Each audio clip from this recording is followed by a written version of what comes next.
Ya, oke teman-teman. Jadi diskusi pada malam hari ini adalah introduction aja ya, pengenalan terhadap apa sih investasi saham gitu. Kemudian kok bisa ada investasi saham yang syariah?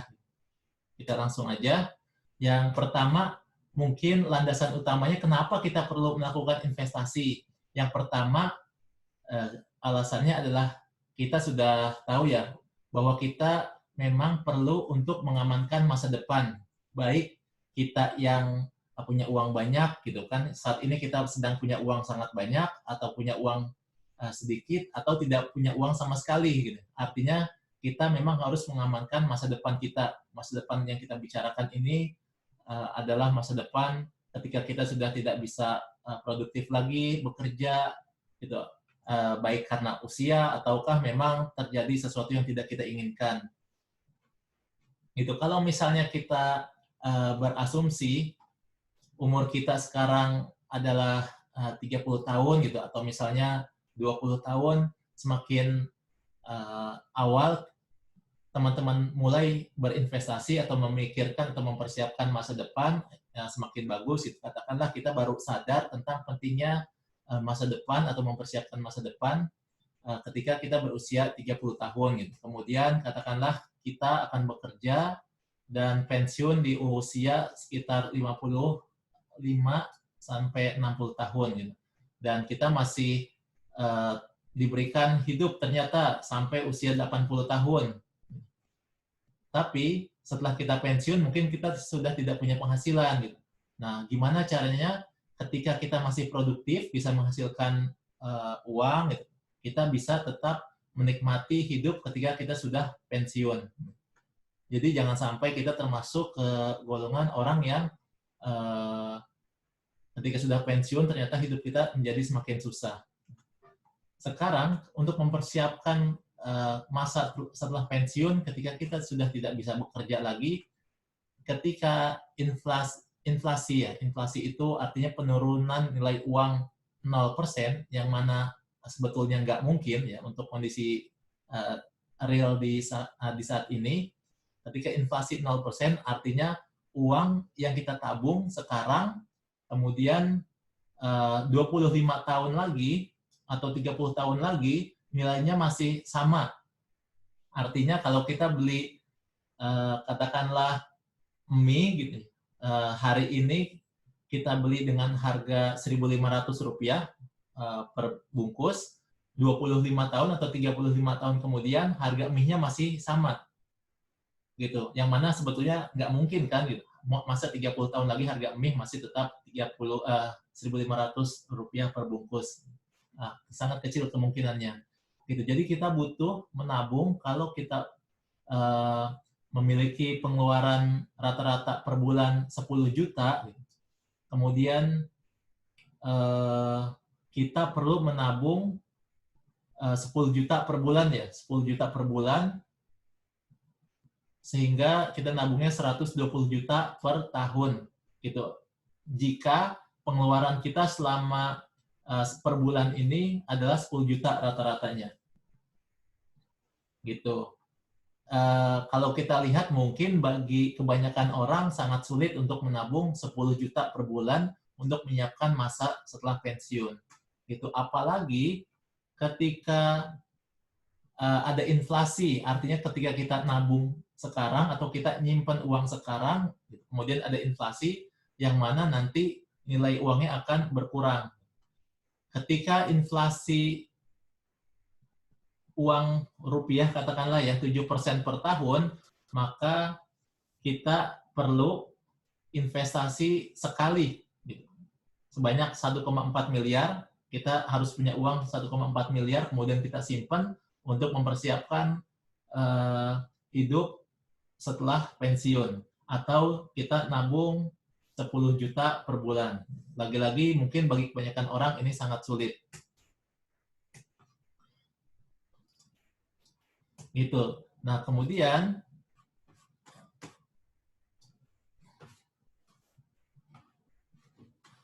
mengapa kita perlu berinvestasi? Nah, ini Alasan yang keduanya adalah untuk mengatasi dampak dari inflasi. Misalnya ya, ini kalau misalnya inflasi per tahun rata-rata adalah 7% yang tadi saya asumsikan, memang kurang lebih memang 7% ya rata-rata inflasi rupiah per tahun. Gitu. Kalau kita punya uang 1 juta sekarang, gitu, kemudian setelah 50 tahun lagi dengan inflasi 7%, kurang lebih uang yang kita punya setelah 50 tahun yang 1 juta ini nilainya setara dengan 30.000.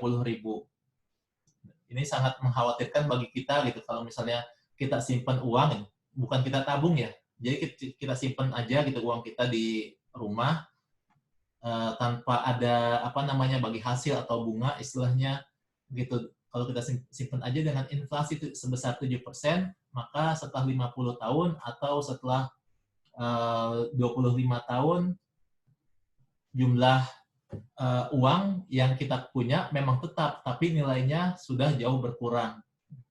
Nah, apa manfaat dari investasi? Ternyata gitu, jika kita investasi 1 juta saja, cuman sekali kita investasi 1 juta gitu, kemudian dengan return ini artinya kita dapat penghasilan dari bagi hasil, misalnya dari 1 juta ini kita investasikan, kemudian dapat bagi hasil, ataukah misalnya kita dapat bunga ketika kita apa namanya simpan sebagai tabungan gitu. Dengan return 30% yang ini sangat besar sebetulnya, maka di tahun ke-50 akan menjadi 0,5 triliun. Nah, di sini kalau misalnya 30%. Ketika return-nya misalnya deposito ya, deposito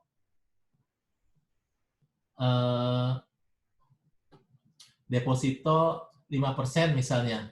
Ketika kita punya uang 1 juta, ini hanya sekali saja ya kita taruh, kita simpan di deposito, kemudian setelah 50 tahun jadi 11 juta. Nah, kemudian teman-teman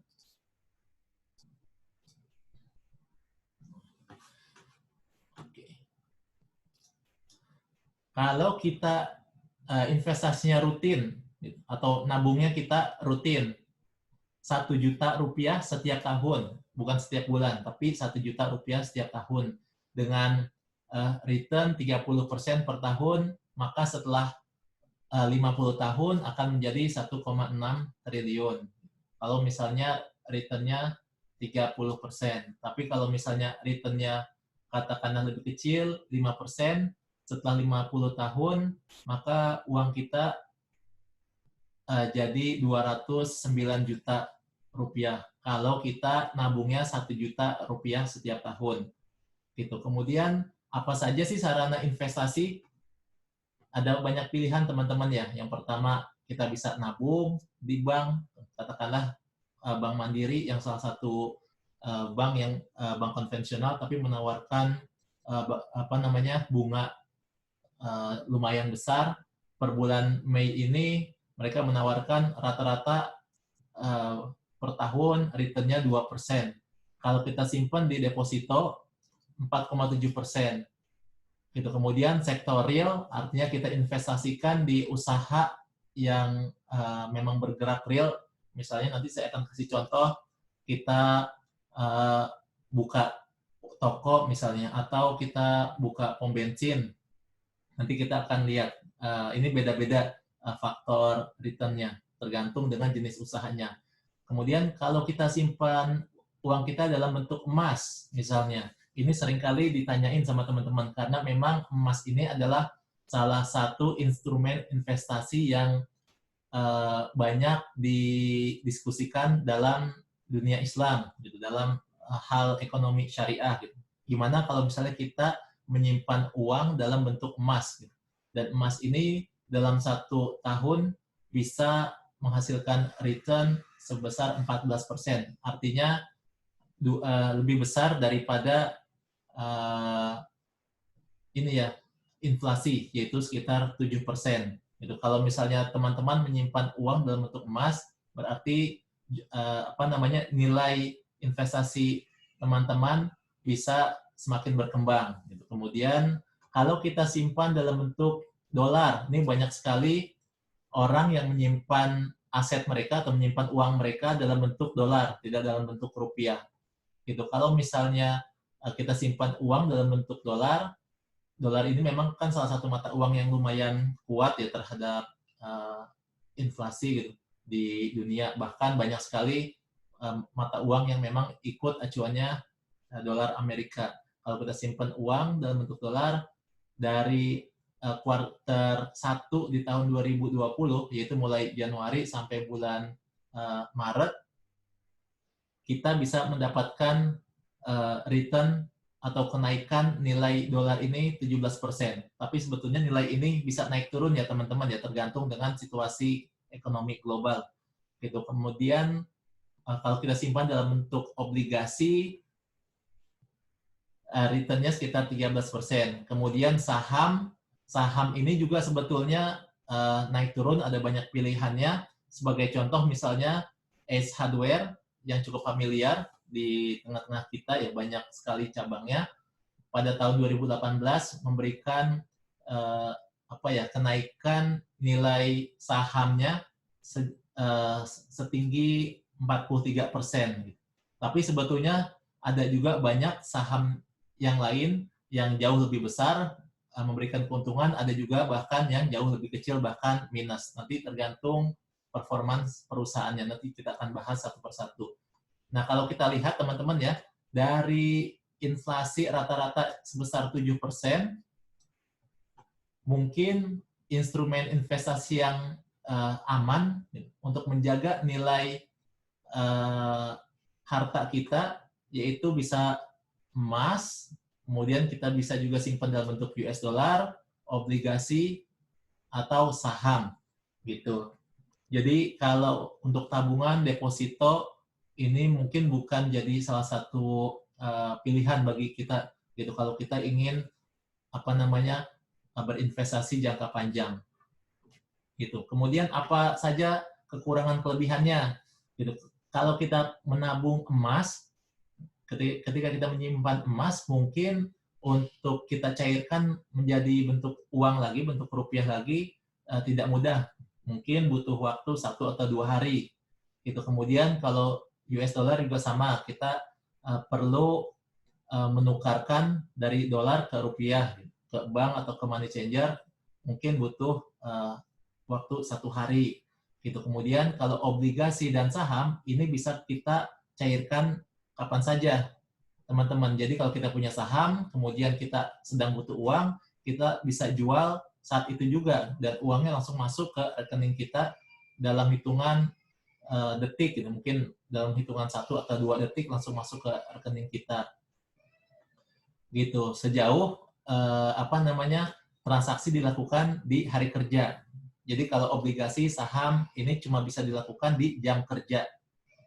Jam bursa ya istilahnya, dari jam 9 pagi sampai jam 4 sore.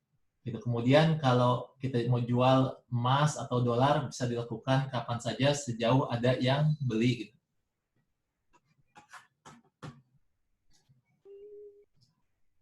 Nah, kemudian untuk investasi di sektor real. Nah, klaim dari pihak Indomaret dan Alfamart, mereka bilang akan balik modal dalam jangka waktu 3-4 tahun. Balik modal berarti asetnya menjadi 2 kali lipat, setara dengan return 20% per tahun. Ini lumayan besar, teman-teman. Gitu. Tapi memang mereka membutuhkan modal yang cukup besar juga, sekitar 800 juta. Gitu. Kalau dari sharing beberapa pelaku bisnis yang buka cabang Indomaret atau Alfamart ya, rata-rata mereka bilang return-nya itu dalam waktu 5 tahun dari 800 juta menjadi 1,2 miliar, setara dengan sekitar 9%. Sebetulnya nggak terlalu jauh kalau dibandingkan dengan nilai inflasi. Gitu. Jadi kalau kita lihat sebetulnya kalau kita punya bisnis Indomaret atau Alfamart gitu ya, secara nilai investasi sebetulnya nggak terlalu menguntungkan. Tapi bagi kebanyakan orang mungkin, wah ini orang keren banget bisa punya Indomaret atau Alfamart gitu. Padahal mungkin uang modal yang sama gitu kalau kita putar untuk hal yang lain, misalnya untuk saham gitu, ataukah kita simpan dalam bentuk dolar katakanlah atau emas, ternyata jauh lebih besar return-nya daripada buka toko Indomaret atau Alfamart. Kalau kita lihat dari laporan ini, teman-teman. Ada lagi contohnya misalnya Pertamina, modal untuk membuka satu SPBU sekitar 5-8 miliar. Balik modalnya sekitar 5-12 tahun, tergantung pada omset atau penjualan setiap harinya. Cuma sebagaimana kita tahu, kan kalau harga bahan bakar ini sudah diatur ya, fix. Jadi kita nggak bisa jual lebih mahal, artinya kita nggak bisa mengambil keuntungan lebih banyak, jadi sudah fix gitu, keuntungannya. Kalau balik modal selama 9 tahun, setara dengan return 8%. Lagi-lagi kalau saya lihat di sini, walaupun kita punya uang banyak, kemudian kita investasikan untuk membuka ini ya SPBU Pertamina, ternyata return-nya nggak terlalu menguntungkan kalau dibandingkan dengan inflasi per tahun yang kurang lebih 7%. Artinya, kita sekarang punya mindset, punya sebuah Indomaret atau Alfamart atau SPBU, belum tentu orang itu punya penghasilan yang sangat besar gitu. Kalau kita lihat ternyata return per tahunnya mereka justru sangat kecil, antara 8 atau 9%. Nah, kemudian gimana dengan investasi di bursa saham Indonesia?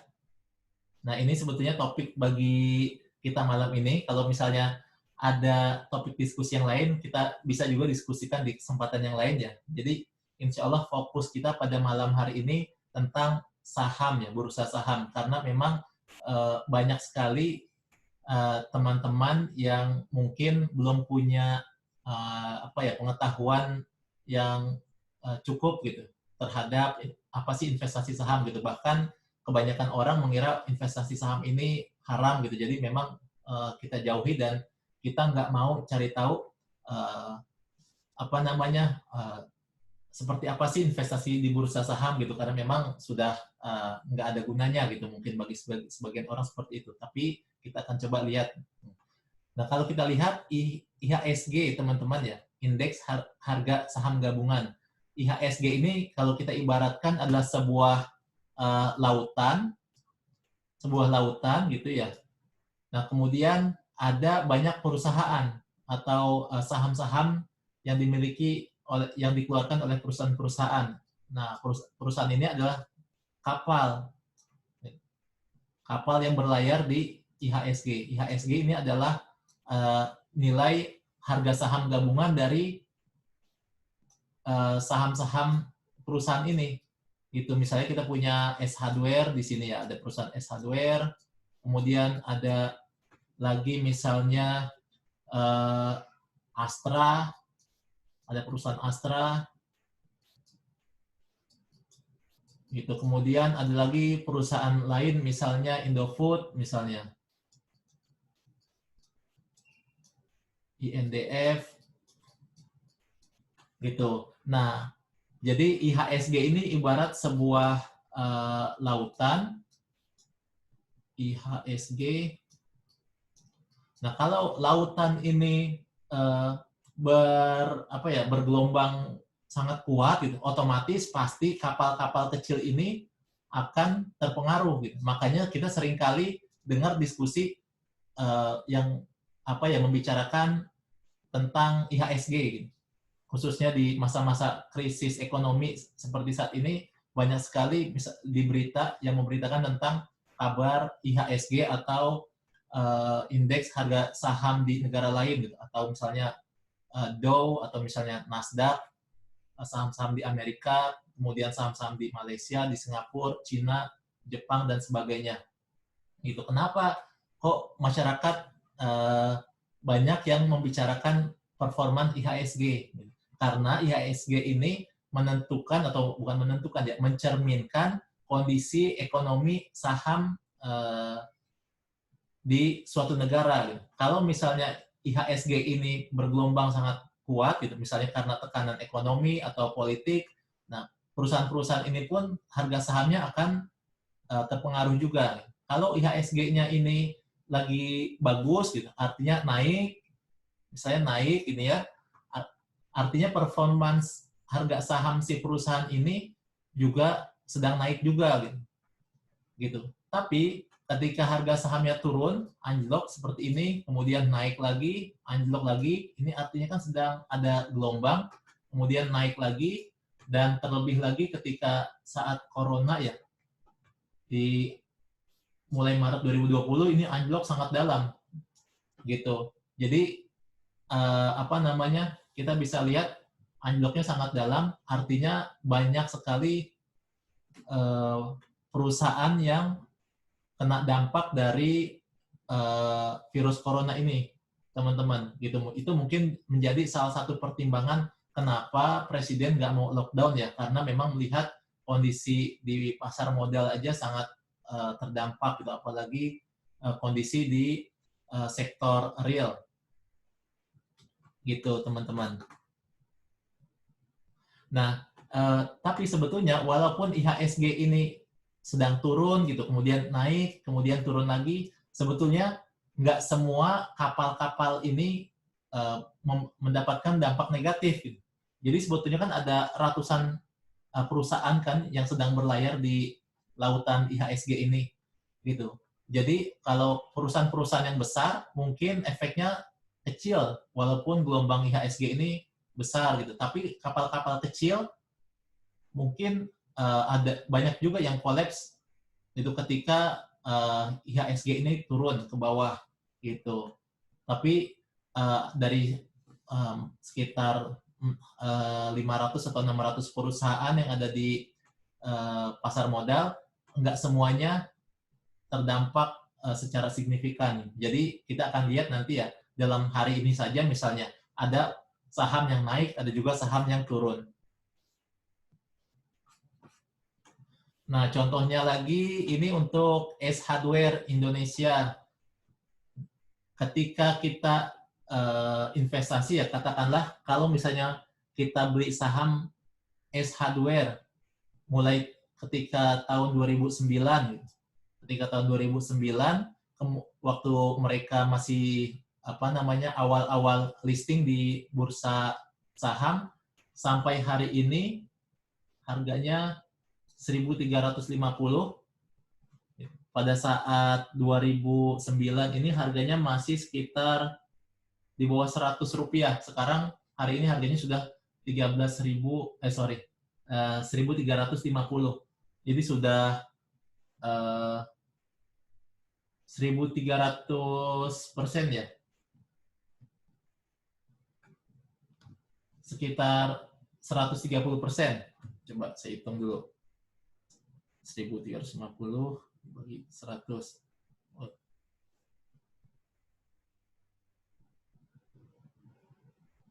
Ya, 1.300% kenaikannya.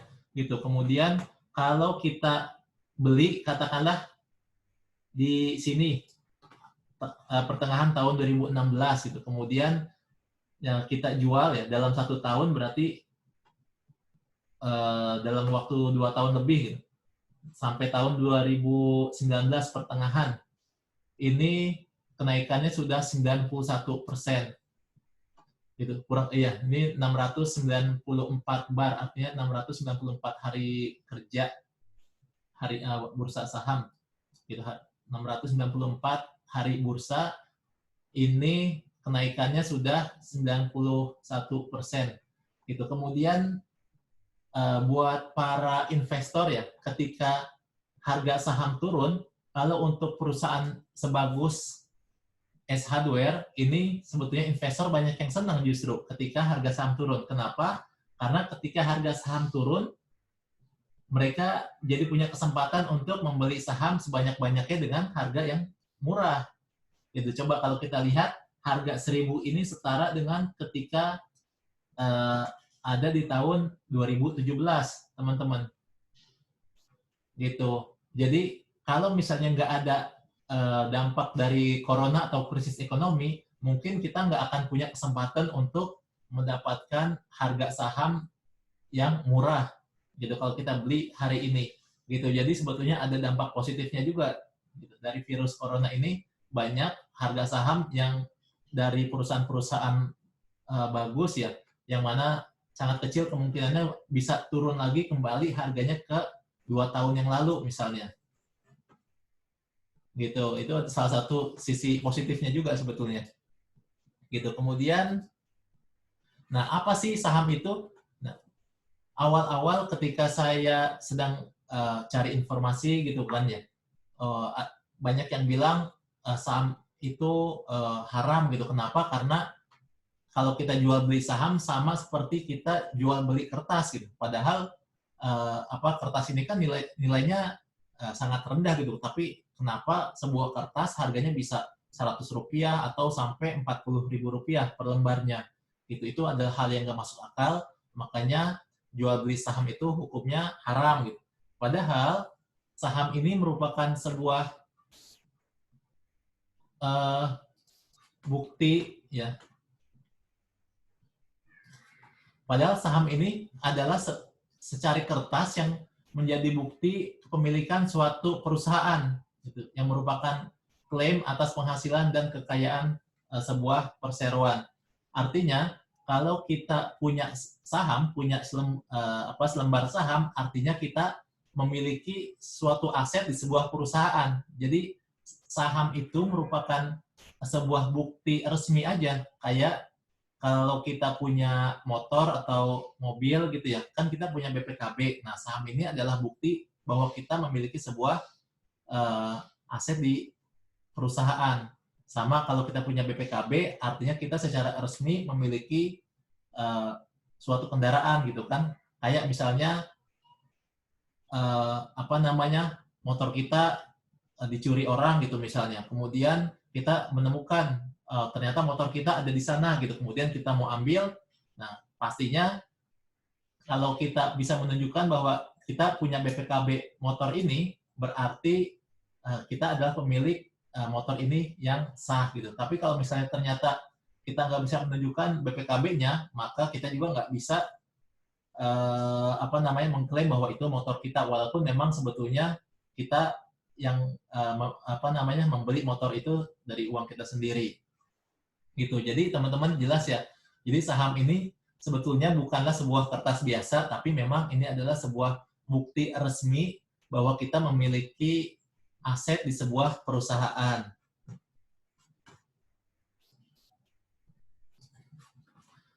Nah, kemudian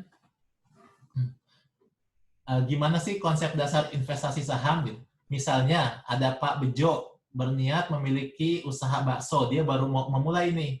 Gitu. Kemudian dihitung-hitung dia perlu modal sebesar 8 juta, namun dia hanya memiliki dana 1 juta. Gimana biar dia bisa buka usaha bakso ini? Nah, dia menawarkan saham ke teman-temannya misalnya. Kalau misalnya ada dia punya 7 orang teman, ditawarkan 1 orang 1 juta, 1 juta, 1 juta, sehingga terkumpul 8 juta rupiah, dan dia bisa memulai usaha baksonya itu. Gitu. Kemudian teman-temannya ini, 7 orang ini memiliki saham senilai 1 juta gitu atas usahanya Pak Bejo. Gitu. Dalam bentuk formalitas bisa jadi sahamnya ini kalau misalnya usaha kerjasama informal bisa berupa surat perjanjian aja gitu. Surat perjanjian bahwa si A memiliki investasi senilai 1 juta di usaha baksonya Pak Bejo misalnya. Gitu. Nah, surat perjanjian ini bisa dibilang saham gitu, surat resmi.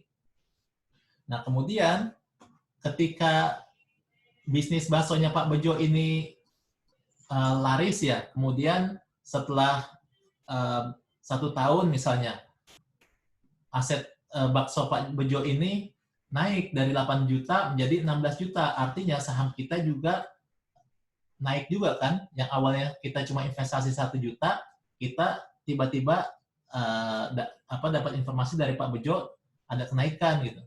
Nilai saham kita yang awalnya 1 juta menjadi 2 juta gitu. Kemudian apa namanya, misalnya si A tadi ya, dia ternyata butuh uang, dia ingin menjual sahamnya gitu. Nah, waktu dia investasi kan masih 1 juta nih, tapi setelah usaha berkembang ternyata menjadi 2 juta, kepemilikan dia itu jadi 2 juta.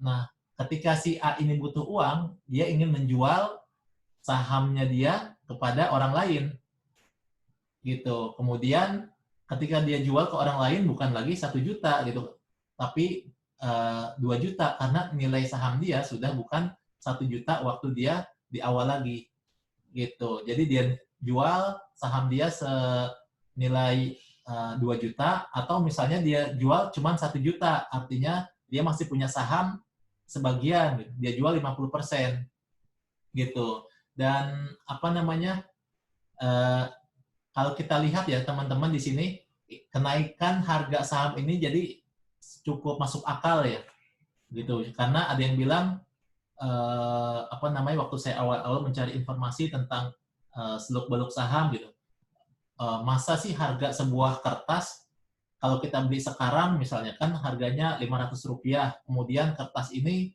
kalau misalnya kita jual setelah 2 tahun jadi Rp2.000 gitu. Ini kan nggak masuk akal gitu. Jadi sekali lagi teman-teman, yang diperjualbelikan adalah sebetulnya kepemilikan atas suatu perusahaan gitu. Dan sangat wajar misalnya Pak Bejo waktu dia memulai usaha modalnya 8 juta. Kemudian ketika usahanya sudah berkembang, masa dia jual lagi harganya jadi 8 juta gitu. Kan tentu saja ketika nilai perusahaannya sudah berkembang, dia ingin menjual sesuai dengan nilai perusahaan pada saat itu, bukan pada saat dia awal waktu mau memulai usaha. Gitu. Jadi cukup masuk akal ya teman-teman ya. Gitu, tentang kenaikan harga saham dan perdagangan saham gitu. Jadi ketika kita sudah punya aset ya kita bisa juga gitu kita jual ke orang lain saham kita. Gitu. Kemudian itu tadi konsep dasarnya. Kemudian gimana kalau misalnya kita jual beli saham di pasar modal gitu. Jadi sebetulnya ada dua pihak ya. Yang pertama perusahaan. Perusahaan ini kan mereka ingin mengembangkan usahanya biar bisa lebih maju gitu, biar bisa lebih luas lagi. Perusahaan ini butuh modal untuk mengembangkan usahanya gitu. Nah, awalnya mereka punya modal atau ekuitas. Modal mereka putar untuk menjalankan bisnisnya gitu, kemudian mendatangkan laba gitu. Nah, awalnya sebelum perusahaan ini masuk ke pasar modal, sebelum mereka menawarkan saham di pasar modal, semua laba masuk ke perusahaan, gitu. Kembali lagi ke perusahaan. Contohnya misalnya kayak Aqua ya, yang sangat terkenal, gitu. Jadi waktu itu Aqua sempat menawarkan saham di pasar modal, gitu. Tapi belakangan karena si pemiliknya melihat perkembangan si perusahaan ini sangat pesat, akhirnya mereka mau menarik lagi saham dari pasar modal, gitu, dengan tujuan agar seluruh laba yang mereka peroleh itu masuk ke perusahaan. Jadi nggak dibagi-bagi lagi dengan para investor lain yang ada di pasar modal, gitu. Jadi si pemilik perusahaan ingin agar seluruh laba dari perusahaan ini mereka miliki. Gitu. Contohnya lagi misalnya yang sedang ditunggu-tunggu masyarakat, Gojek misalnya. Gojek kan sampai saat ini masih belum menawarkan saham ke pasar modal gitu. Jadi masih terbatas gitu. Modalnya hanya dimiliki oleh orang-orang terbatas saja. Gitu. Kenapa? Karena mereka masih menikmati keuntungan dari perusahaan gitu. Dan kalau misalnya 100% laba perusahaan ini didapatkan atau dikuasai oleh si pemilik perusahaan, otomatis kan si pemilik perusahaan juga lebih senang gitu. Tapi suatu saat ketika si perusahaan butuh modal lagi, butuh tambahan modal untuk memperluas perusahaan, ada dua cara misalnya. Mereka pinjam ke bank atau mereka menawarkan saham gitu. Kalau misalnya mereka pinjam ke bank, artinya mereka ada kewajiban untuk mengembalikan modal ke bank ya, mengembalikan pinjaman dan bunganya misalnya. Seperti itu. Nah, sedangkan kalau misalnya perusahaan menawarkan saham, tidak ada kewajiban perusahaan untuk mengembalikan modal kan, karena memang saham ini akan terus diputar di sini. Cuman kewajiban perusahaan adalah untuk membagikan sekian persen dari laba untuk para investor berupa dividen gitu. Nah, jadi perusahaan di sini sudah menawarkan saham di pasar modal. Gitu. Kemudian saham ini di pasar modal dibeli oleh investor satu. Gitu. Kemudian investor satu mau menjualnya lagi ke investor dua. Gitu. Kemudian investor tiga, ada investor tiga yang membeli lagi saham dari investor dua. Seperti itu. Nah, keuntungan daripada investor ini dapat dua benefit. Gitu. Pertama, dividen ya, atau bagi hasil dari perusahaan, dan kenaikan dari harga saham itu sendiri. Gitu. Jadi ketika investor satu membeli saham pada saat lagi awal-awal ya, misalnya harganya Rp100, gitu. Kemudian setelah 1 tahun harga sahamnya itu naik jadi Rp500, gitu. Jadi investor satu menjual ke investor dua dengan harga Rp500, artinya ada keuntungan dari selisih harga pada saat dia beli. Plus biasanya setiap tahun ada pembagian dividen. Gitu. Jadi investor dapat keuntungan dari dividen dan juga istilahnya capital gain atau selisih harga beli dan jual saham. Gitu. Kemudian investor 2 mau jual lagi ke investor 3 sahamnya ketika naik harganya jadi 600 gitu misalnya. Karena dijualnya ini dalam kurun waktu 3 bulan misalnya. 3 bulan setelah dia beli, dijual ketika naiknya sudah 600 gitu. Dia lumayan dapat untung Rp100 gitu misalnya per lembar. Tapi karena memang dalam waktu cuma 3 bulan belum melewati periode pembagian dividen, jadi investor 2 tidak mendapatkan dividen. Dia cuma dapat selisih dari harga jual saham. Gitu. Kemudian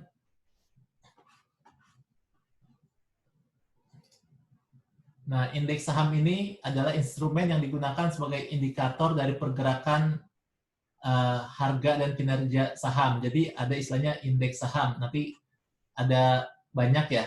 Jadi pertama yang non-sektoral.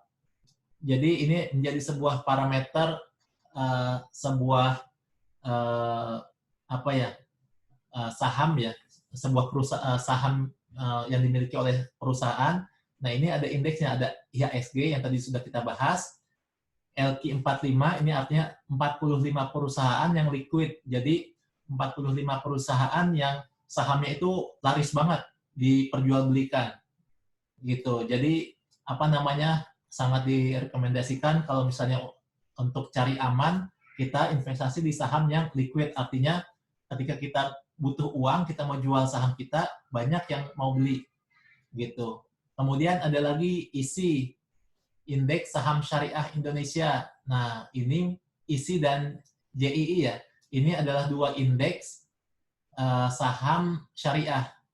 Jadi, kalau kita mau mencari atau membeli saham yang masuk ke dalam kelompok saham-saham syariah yang sudah masuk klasifikasi ini, nah kita tinggal cari list dari saham yang ada di indeks ini. Nanti kita bisa belajar kalau misalnya teman-teman mau tahu ada perusahaan apa sajakah gitu. Sebetulnya tinggal download juga di internet ya.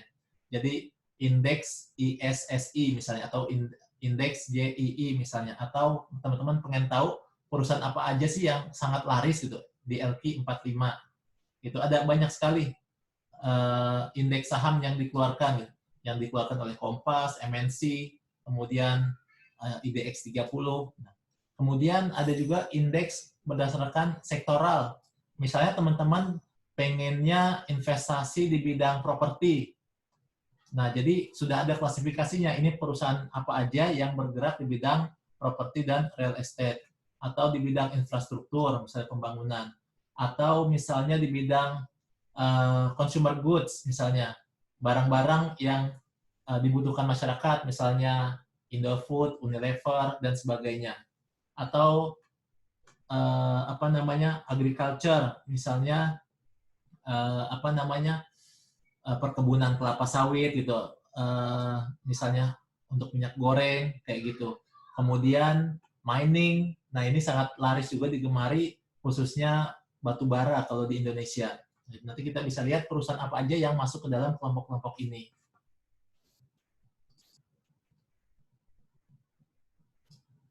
Nah, kemudian terkait dengan pengalaman saya ketika mencari informasi ya, saya coba mengenal investasi saham gitu. Pertama, kalau kelebihan investasi saham ini, pertama adalah dana berada di bawah kontrol kita. Ini sangat penting ya bagi kita yang tidak bisa terjun langsung ke dunia bisnis atau investasi, nggak bisa ngontrol karena misalnya berada di luar kota atau di luar negeri. Gitu. Misalnya saya sedang jadi TKI, kemudian saya punya uang, saya pengen investasikan di Indonesia. Itu banyak sekali misalnya uangnya kita apa namanya, titipkan ke keluarga kita untuk dikelola misalnya entah jadi kontrakan atau misalnya untuk buka toko gitu. Nah, kalau kita apa namanya uang kita berikan ke orang lain, berarti dana kita ini tidak berada di bawah kontrol kita kan, adanya di bawah kontrol orang lain. Nah, sedangkan kalau investasi saham, dana ini berada di bawah kontrol kita, sama seperti kita punya tabungan. Kalau kita punya tabungan, kita punya internet banking, otomatis kita punya kontrol penuh atas uang kita sendiri. Gitu. Jadi kita mau pakai buat apa aja, terserah kita. Gitu. Kemudian harga saham bervariasi sesuai dengan dana yang dimiliki. Jadi harga saham ini mulai dari Rp50 ada per lembar. Gitu. Rp50 itu berarti 5.000 perak ya untuk membeli satu lot gitu. Jadi kalau teman-teman punya duit 10.000 pun sebetulnya udah bisa beli saham, udah bisa investasi di saham. 20.000 apalagi gitu. Apalagi misalnya 500.000, 100.000, sebetulnya udah bisa teman-teman. Gitu. Tinggal nanti gimana strateginya ketika kita membeli saham, kita cari perusahaan yang memang sedang berkembang. Gitu. Jadi kalau kita beli hari ini mungkin 3 bulan, 1 tahun, 3 tahun, bahkan 5 tahun, 10 tahun lagi, apa namanya, nilai si perusahaan ini, harga saham kita berkembang. Yang awalnya cuma Rp50, berkembang jadi katakanlah Rp1.000, gitu. Jadi sekali lagi teman-teman ya, harga saham ini bervariasi sesuai dengan dana yang kita miliki. Jadi nggak harus memaksakan, wah saya mau beli harga saham yang per lotnya atau satu lot itu sama dengan 100 lembar ya, karena minimal pembelian saham itu kan 1 lot atau 100 lembar, yang satu lotnya itu 1 juta gitu. Kalau kita nggak punya uang segitu ya nggak usah gitu. Kalau kita punya uang cuma 20.000, ya beli aja saham yang lebih murah gitu. Misalnya 5.000 satu lot atau 10.000 satu lot. Ada nggak? Ada. Bagus nggak perusahaannya? Banyak juga yang bagus. Gitu. Kemudian transaksi cepat dan mudah. Kita bisa jual beli dalam hitungan detik. Jadi kita sangat cepat gitu transaksinya. Gitu. Kemudian kita punya pilihan untuk investasinya jangka pendek, menengah dan panjang. Kalau misalnya kita punya uang untuk untuk dipakai misalnya 3 bulan atau 6 bulan ke depan gitu. Berarti kita investasinya jangka pendek teman-teman gitu. Misalnya kita beli sekarang saham, kemudian setelah 1 minggu, 2 minggu atau 1 bulan kita jual lagi. Itu lumayan, katakanlah dapat apa namanya, return-nya 5% gitu. Gitu misalnya. Atau misalnya kalau misalnya teman-teman mau fokus, bisa aja dalam 1 hari ya. Dalam 1 hari teman-teman bisa dapat profit 2% atau 3% gitu.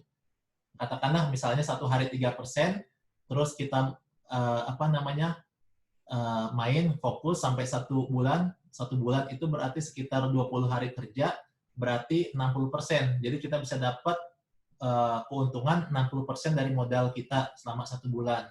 Gitu. Atau misalnya jangka menengah. Jangka menengah ini misalnya kita mau pakai uang kita buat beli motor gitu.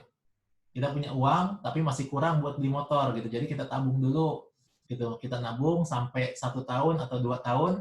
Nah ini masuknya jangka menengah gitu. Kita bisa juga investasikan untuk saham di jangka menengah gitu. Jadi kita beli sekarang, nanti 2 tahun lagi baru kita jual. Atau jangka panjang, misalnya untuk pendidikan anak atau untuk biaya menikah atau buat beli rumah, katakanlah ya. Misalnya kita beli hari ini, kemudian kita jual lagi setelah 5 tahun atau 10 tahun. Jadi untuk jangka menengah dan panjang ini, selain kita dapat capital gain atau kenaikan dari harga saham, kita juga bisa dapat dividen bagi hasil dari perusahaan. Gitu. Nanti teman-teman juga bisa bandingkan perusahaan apa yang dividennya kecil dan mana yang besar. Gitu. Jadi kita bisa cari gitu. Kemudian perusahaan apa yang harganya terus berkembang, mana juga perusahaan yang cuma naik turun aja. Gitu. Ada banyak contohnya. Kayak misalnya ada perusahaan A misalnya. Dia ini tahun pertama, ini tahun ke-5 misalnya ya.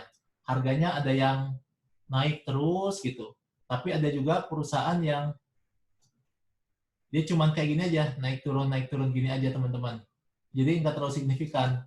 Jadi kita beli sekarang, setelah 5 tahun harganya tetap segitu-gitu juga gitu. Ada jenis perusahaan yang kayak gini gitu. Jadi yang kayak gini tapi naiknya lebih signifikan. Artinya mungkin dalam waktu 6 bulan kita jual. Ini berarti untuk jangka pendek misalnya. Kemudian nanti ketika harganya turun kita beli lagi di sini. Nanti pas sudah tinggi kita jual lagi gitu. Tapi kalau misalnya kita mau main jangka pendek, menengah atau panjang, otomatis kan ada resikonya gitu. Artinya kalau jangka pendek kita harus sering-sering lihat perkembangan harganya. Kalau jangka menengah mungkin seminggu sekali kita lihat, tapi kalau jangka panjang mungkin sebulan sekali aja kita lihat, oh ternyata masih naik, ya udah gitu. Kemudian oh harganya turun, mau kita jual atau mau kita tambah lagi mumpung pas harganya lagi murah gitu. Nah, kemudian kelebihan investasi saham lagi, profil perusahaan yang sangat menjanjikan. Maksudnya gimana? Kita punya banyak pilihan untuk investasi di perusahaan yang besar. Berbeda dengan kalau kita investasi di usaha teman gitu. Misalnya teman kayak misalnya Pak Bejo ya, mau membuka usaha bakso. Yang pertama kita nggak tahu Pak Bejo ini punya skill manajemen keuangan yang bagus atau enggak, kemudian punya skill dagang yang bagus atau enggak. Artinya kita memang ada resiko Pak Bejo ini usahanya bisa berkembang atau bangkrut gitu. Sedangkan kalau kita investasi di saham, kita bisa investasi di perusahaan yang memang sudah besar. Contohnya kayak Telkom, Unilever, gitu. Kemudian Indofood, yang mana sangat kecil kemungkinan perusahaan ini akan bangkrut, teman-teman. Gitu. Jadi sangat mengurangi resiko kerugian sebetulnya kalau kita investasi di saham. Gitu. Kemudian potensi keuntungan tadi sudah saya sebutkan dari harga saham yang naik dan dividen. Gitu. Kemudian paradigma ya, yang ini sudah saya jawab satu persatu buat diri saya sendiri gitu. Yang awalnya jual beli saham sama dengan jual beli kertas gitu. Oh ternyata saya lihat enggak gitu. Ternyata kertas ini atau saham ini hanya merupakan bukti resmi bahwa kita memiliki aset di sebuah perusahaan gitu. Kemudian jual beli saham apakah sama dengan spekulasi? Nah, ini juga waktu sebelumnya saya juga sempat berpikir seperti itu gitu. Akhirnya setelah diskusi, konsultasi, ternyata sebetulnya kalau kita dagang pun kita punya usaha sama sebetulnya seperti spekulasi sebetulnya gitu. Kalau kita nggak punya pertimbangan di awal gitu ya, kita nggak punya analisa tentang usaha yang mau kita buka atau kita nggak punya analisa tentang jual beli saham yang akan kita lakukan, itu memang namanya spekulasi. Sama seperti seorang penjual kue misalnya, dia bikin kue 100 gitu. Kan nggak ada jaminan bahwa kuenya ini akan laku, kadang bisa habis, kadang cuma setengahnya, kadang bahkan nggak laku sama sekali misalnya. Gitu. Apakah itu dagang ini kan sudah jelas ya dibolehkan dalam syariat Islam gitu. Kemudian apakah dagang juga termasuk spekulasi? Iya, sebetulnya ada spekulasi juga di dagang, gitu. Cuman kan ada analisis juga, gitu. Nanti kalau misalnya saya buka usaha bakso di sini kira-kira laku atau enggak, gitu. Cuman memang nggak ada jaminan bahwa besok akan laris atau enggak, gitu. Membeli saham juga sama, gitu. Jadi sebetulnya akhirnya saya berpikir kalau ketika kita berinvestasi saham, memang harga saham kadang naik, kadang turun, tergantung performance perusahaannya juga. Gitu. Kadang perusahaannya laporan keuangannya bagus, maka harga sahamnya naik. Ketika performance perusahaannya rugi, gitu, otomatis harga sahamnya turun. Orang-orang pun nggak mau investasi di situ, rame-rame orang jual-jualin sahamnya, gitu. Akhirnya harga sahamnya turun, gitu. Dan ini sama seperti orang berdagang. Jadi kita nggak tahu apa yang akan terjadi besok, tapi kita bisa antisipasi, kita juga bisa lakukan analisis, gitu. Dan pas saya berada di Arab Saudi, saya juga jadinya tahu gitu bahwa di Arab Saudi pun ada pasar modal namanya tadawul, gitu. Artinya di negara yang berdasarkan Islam pun ada pasar modal. Akhirnya saya berkeyakinan bahwa investasi saham ini memang dibolehkan, gitu. Kemudian, nah dari sekian banyak ustadz yang saya lihat ya di YouTube, seperti Ustadz Adi Hidayat, Ustadz Halid Basalamah, kemudian Ustadz Abdul Somad, kemudian ada juga Ustadz Oni Sahroni yang merupakan salah satu anggota Dewan Syariah Nasional di MUI. Beliau juga dosen ekonomi di SEBI. Gitu.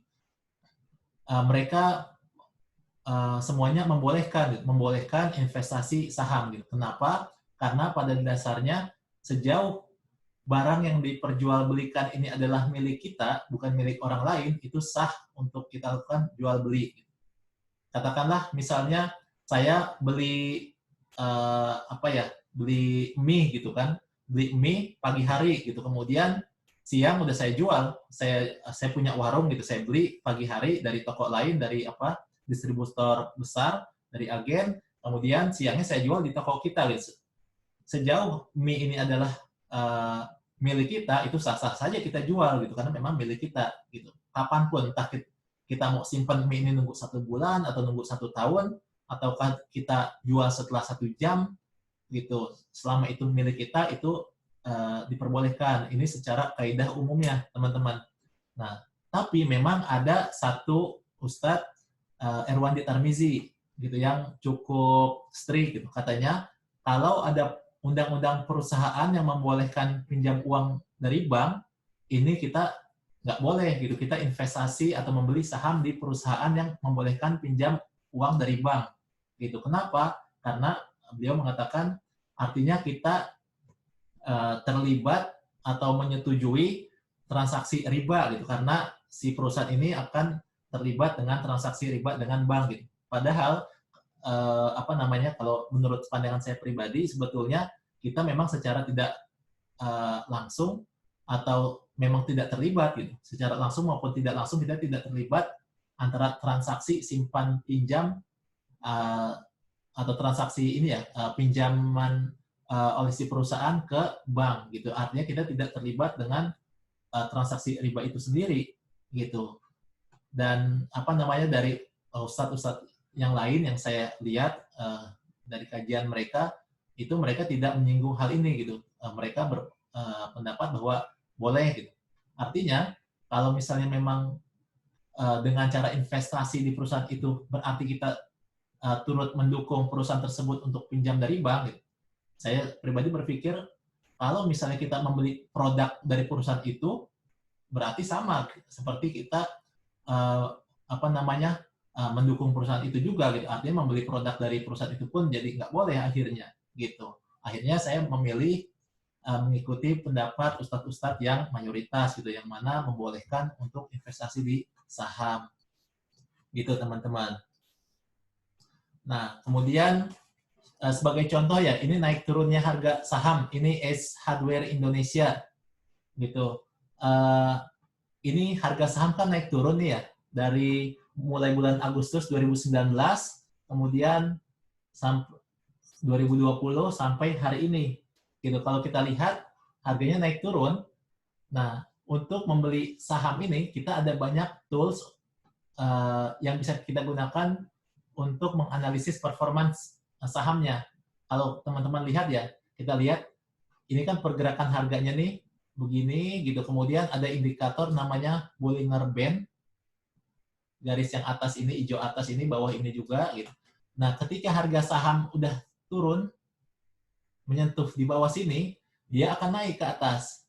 Gitu. Kemudian turun lagi, kemudian naik lagi, kemudian turun lagi menyentuh garis yang di bawah. Gitu. Kemudian turun lagi. Gitu. Kemudian ketika turun sini dia naik, turun sedikit, kemudian naik lagi. Jadi kalau kita gunakan ada banyak sekali ya alat yang bisa kita pakai untuk menganalisis performance pergerakan sebuah harga saham. Contohnya misalnya Bollinger Band ini, nanti teman-teman yang minat bisa belajar juga. Jadi aturannya ketika kita melihat harga sudah menyentuh di bawah, atau misalnya di sini misalnya kan, sudah menyentuh garis bawah ini, saatnya kita beli gitu. Kemudian ketika naik, saatnya kita jual gitu. Misalnya harga sahamnya ini kita beli di sini teman-teman kan, gitu kita beli di harga 1.400-an. Ternyata harga masih bergerak turun ke 1.300-an misalnya. Ini harganya di sini, gitu. Nah, nggak apa-apa kita tahan dulu aja. Ini kan Desember, sekitar bulan Desember ya. Kemudian masih di bulan Desember juga, ini harganya turun. Nggak apa-apa kita simpan aja dulu, gitu kan. Kemudian menjelang akhir Desember, harga sudah bergerak naik. Kita bisa jual, misalnya.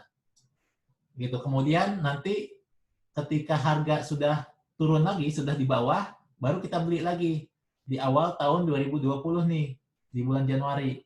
Gitu. Kemudian di bulan Februari, harga sudah naik lagi ke atas. Ketika sudah menyentuh atas ini, saatnya kita buat jual gitu. Kemudian dia akan turun menyentuh ini misalnya kan. Kemudian ternyata harga bergerak turun lagi teman-teman, masih turun. Kita tunggu aja, biarin gitu. Di bulan Maret ini ya, sekitar bulan Maret ketika corona mulai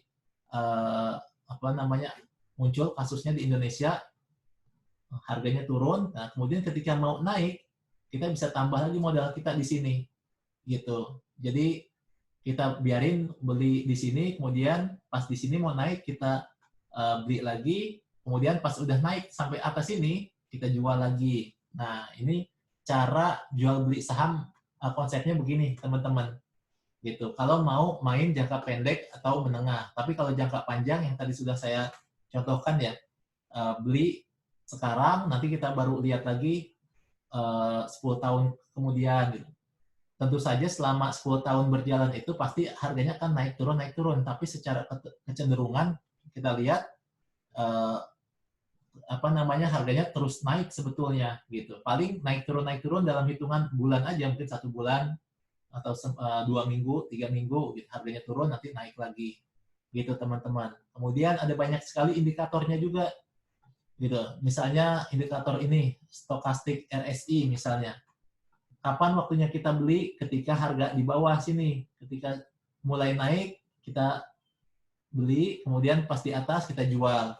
Itu contohnya lagi misalnya ini kita beli di sini, kemudian di atas kita jual. Ini kan sama dengan kalau kita tarik garisnya sama dengan posisi di sini. Jadi pada saat di bawah sini kita beli, nanti pada saat ini di atas, pada saat di sini kita jual lagi.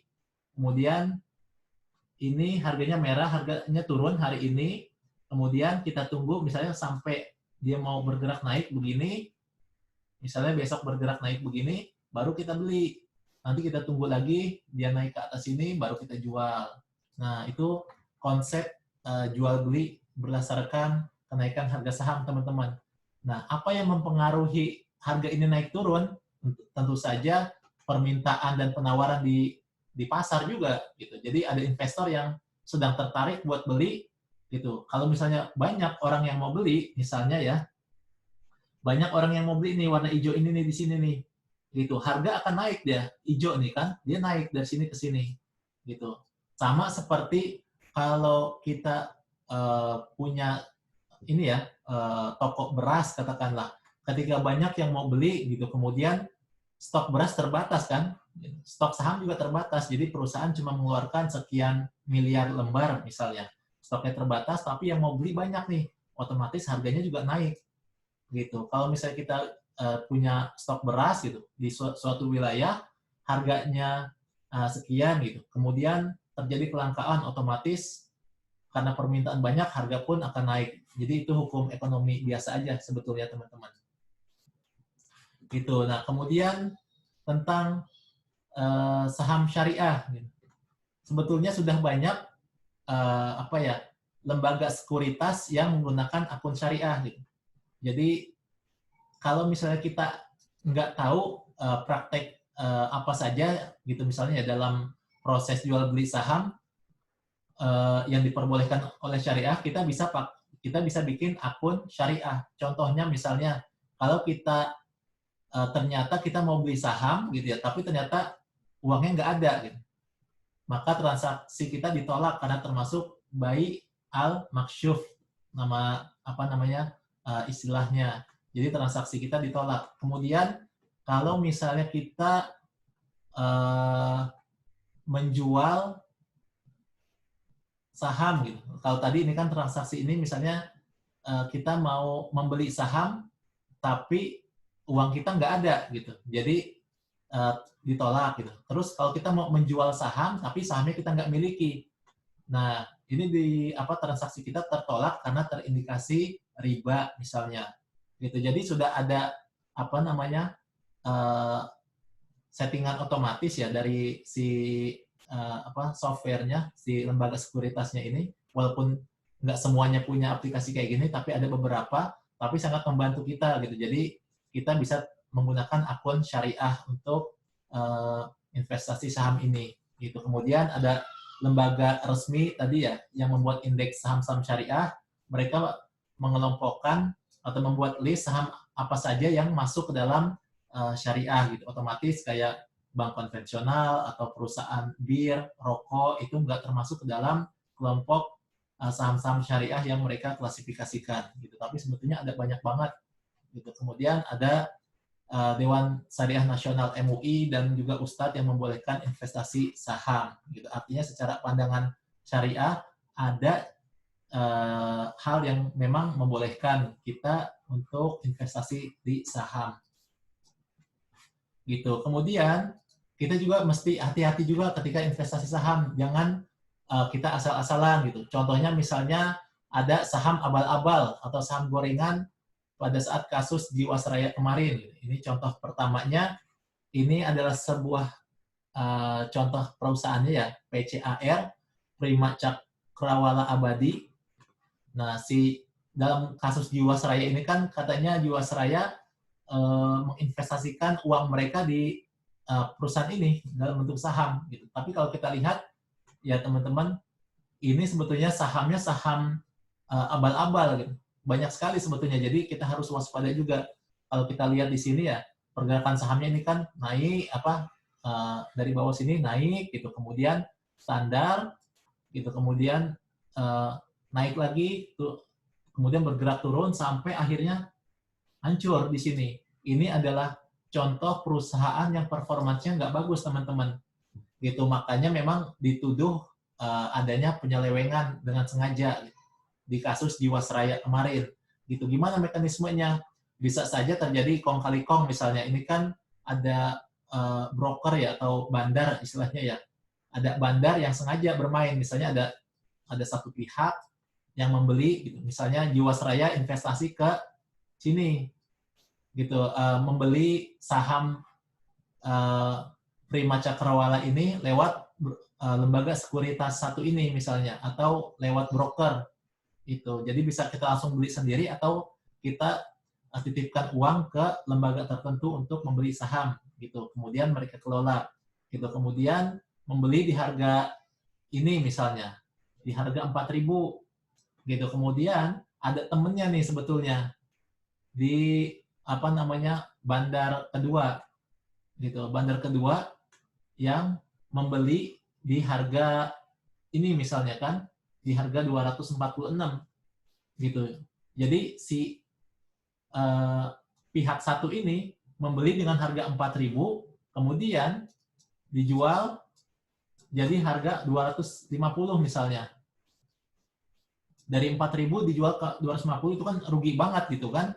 Ini sebetulnya permainan apa namanya ya kayak kong kali kong gitu, makanya dituduh ini yang di kasus Jiwasraya ini memang ada yang bermain berusaha untuk mencuci uang gitu. Jadi uang dari Jiwasraya diinvestasikan, kemudian alih-alih mereka rugi katanya sebetulnya mungkin dijual ke temannya sendiri gitu. Jadi temannya sendiri ini yang apa namanya membeli dengan harga murah gitu teman-teman. Nah nanti uangnya kemana gitu kan? Uangnya jadinya sebetulnya nanti mungkin bisa dibagi-bagi di belakang atau gimana gitu. Ini contoh pertama perusahaan yang abal-abal gitu. Jangan sampai kita terjebak investasi di perusahaan yang seperti itu. Kemudian ada juga contoh kedua ya, salah satu perusahaan juga ini ya, Pola namanya, Pool Advista Finance misalnya. Misalnya dibeli di sini gitu, kemudian dijual lagi di harga Rp60, beli di harga 1.200, Jiwasraya membeli di harga 1.200 gitu, kemudian apa namanya harganya dibanting, dijual ke pihak kedua di harga Rp60 gitu. Ini lagi-lagi sudah terendus ya, kalau nggak salah ada 4 perusahaan yang dibeli oleh Jiwasraya dan memiliki kasus seperti ini. Jadi makanya dengan belajar saham kita jadi tahu apa sebetulnya yang terjadi gitu kan.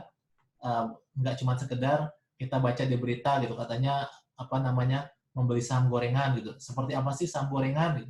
Nah, setelah kita apa namanya mempelajari tentang seluk-beluk saham, kita jadi tahu oh begini yang dimaksud dengan saham gorengan. Jadi ada pihak yang membeli di harga atas, kemudian nanti dibanting harganya gitu. Itu kayak digoreng, nanti akan naik lagi mungkin.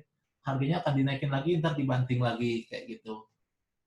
Gitu. Jadi setelah ini saya jadi tahu oh ternyata ini yang sebetulnya terjadi dengan kasus Jiwasraya. Makanya banyak pihak yang mengatakan bahwa ini adalah kong kali kong pencucian uang gitu oleh pihak apa namanya direksi Jiwasraya gitu. Kemudian performance harga saham, contohnya untuk hari ini ya tanggal 12 Mei teman-teman gitu. IHSG sebetulnya turun. Tadi yang saya bilang IHSG ini ibarat sebuah lautan, kemudian di lautan ini ada banyak kapal-kapal kecil nih, ada Sido muncul, kemudian ada Ultra Jaya, ini produk-produk yang cukup familiar dengan kita. Kemudian ada El Nusa, ada Telkom, ada Inco, tambang nikel, gitu. Kemudian ada Indofood, ada Kalbe Farma, ada Mayora, gitu. Kemudian ada apa namanya perusahaan batubara, ada ini pakan ternak, ada Indosemen, Unilever, ada Friend, termasuk juga ada Indosat, ada Excel, gitu. Nah kalau kita lihat ombak di IHSG ini sedang ini kan merah kan, artinya ombaknya sedang kencang, tapi memang nggak semua perusahaan ini semuanya turun performanya. Contohnya misalnya perusahaan ini ya Zinc, justru harganya naik 8,5% gitu, tapi Sido muncul turun 1% gitu. Kemudian Ultra Jaya turun 1,3%, Telkom juga turun 2,1% gitu. Artinya kalau kita punya kemampuan menganalisis saham apa aja yang besok naik gitu ya, artinya kita bisa mendapatkan keuntungan walaupun harga IHSG ini, indeks harga saham gabungannya sedang turun gitu misalnya. Gitu. Kalau misalnya kita bisa dapat apa ya profit 3% atau bahkan bisa sampai 8% atau Friend misalnya 1% per hari gitu misalnya. Dalam 1 bulan kita bisa dapat 20% keuntungan kalau misalnya kita jual beli 1 hari gitu. Ya cuman memang nggak gampang untuk mendapatkan sinyal saham apa yang besok akan naik gitu.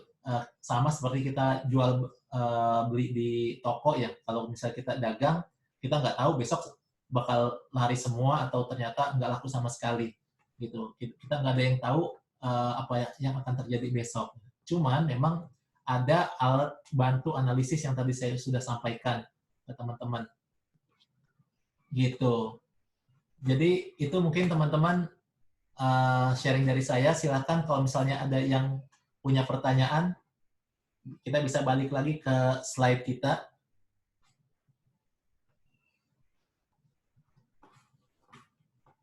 Ada yang punya pertanyaan nggak?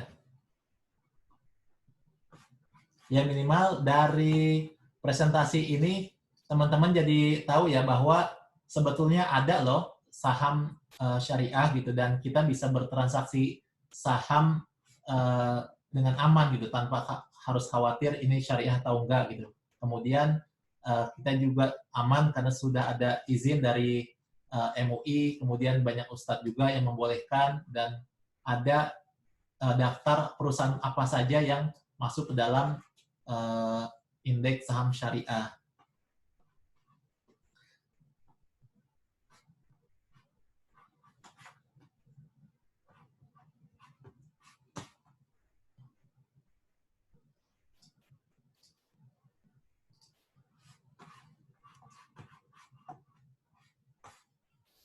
Silakan teman-teman kalau misalnya ada yang mau ditanyain ya.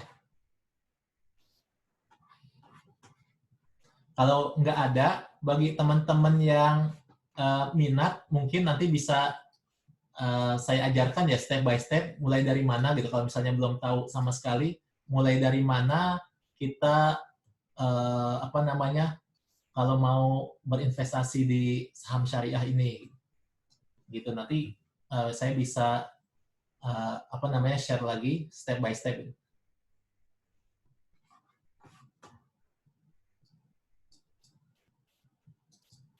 Oh, ini ada pertanyaan dari Bang Sabto. Assalamualaikum. Waalaikumsalam. Kalau sering menjual saham itu perilaku yang wajar atau gimana? Seperti dikatakan, jika saat lagi naik maka kita jual.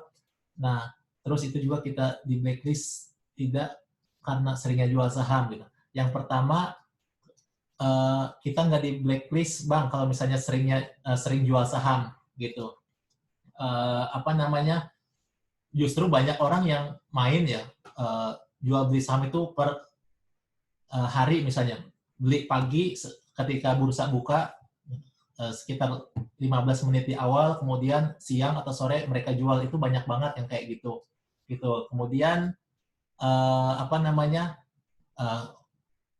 perilaku wajar atau enggak gitu kalau misalnya sering menjual saham gitu. Pada dasarnya itu dibolehkan aja, Bang Sabto. Gitu. Kalau secara syariah selama saham ini adalah sah milik kita gitu, resmi milik kita, kita bisa jual kapan aja, baik 5 menit setelah kita beli, ataukah 1 hari, ataukah bahkan 10 tahun setelah kita beli, itu silakan aja gitu. Cuma kalau dari segi praktek di bursa saham itu juga diperbolehkan gitu.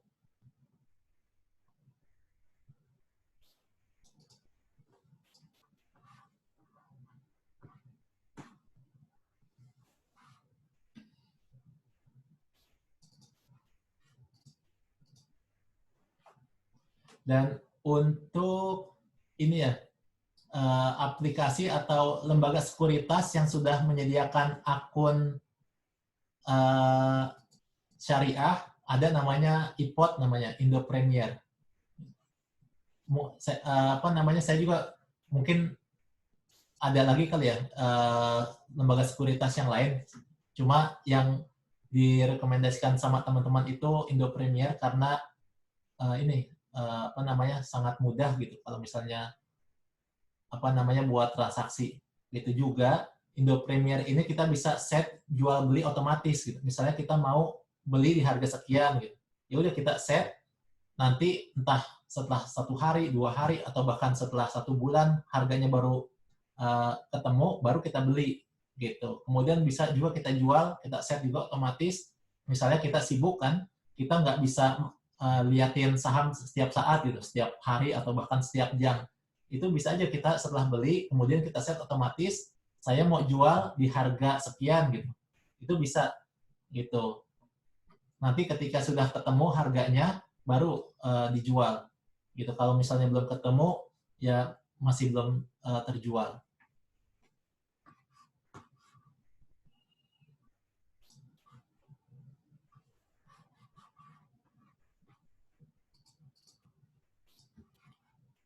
Gitu ya, mungkin itu aja ya teman-teman. Kalau misalnya nggak ada pertanyaan, mudah-mudahan sharing dari saya bisa bermanfaat gitu. Saya senang sharing ini karena apa namanya, saya punya beberapa pengalaman lah gitu. Kalau misalnya saya bandingkan, ternyata kalau investasi di saham ini cukup praktis gitu. Pertama, uang ada di kontrol kita gitu. Kemudian kalau misalnya kita investasikan uang kita ke teman, misalnya apa namanya, kemudian kita pada saat kita butuh uang gitu ya, kan otomatis kita nggak enak juga mungkin buat narik dana dari usaha teman, atau memang teman juga usahanya lagi kurang bagus gitu pemasukannya, atau misalnya memang lagi bangkrut gitu, akhirnya kan kita malah nggak enak gitu. Kemudian kalau kita investasi ke teman senilai 25 juta gitu, kemudian kita lagi butuh uang, mungkin kita akan sulit untuk menjual saham kita ke orang lain gitu. Pertama karena nilainya cukup besar, 25 juta gitu.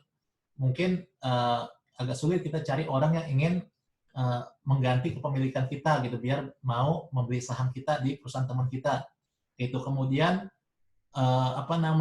apalagi kalau perusahaannya lagi rugi atau lagi untungnya lagi kecil gitu, otomatis mungkin orang yang mau kita tawarkan kurang tertarik buat membeli saham kita gitu. Kalau kita investasinya di usaha teman gitu. Tapi kalau kita investasi di saham di pasar saham, itu selalu aja ada gitu. Kita butuh uang kapanpun gitu. Kemudian performance perusahaannya lagi rugi, justru lebih banyak lagi orang yang mau beli gitu, karena pas perusahaannya lagi rugi, harga sahamnya turun, justru banyak orang yang mau beli banyak gitu, mau borong sahamnya gitu.